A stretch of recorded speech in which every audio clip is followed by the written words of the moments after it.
Civic FE. Ni facelift buat 6-way. On, tekan sini.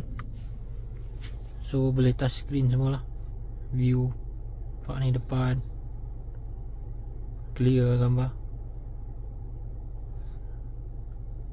Belakang,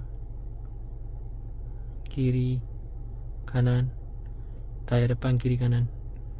So nak tutup boleh tekan back lama-lama. Nampak dia tutup.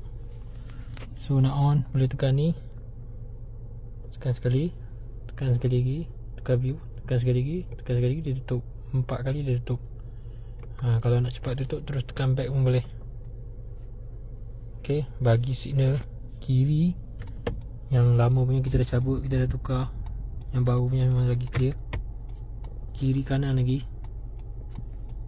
Okay, bila kita reverse, view memang lagi wide angle. Tu, depan pun lagi clear. Siap 6-way Honda Civic FE. Ada casing. Ada casing. Siap. FE double lane wash. Left, right. HD, full HD.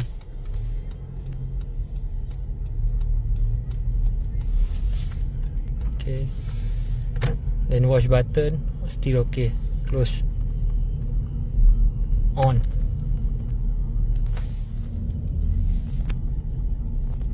Okay. Original screen with lane wash casing.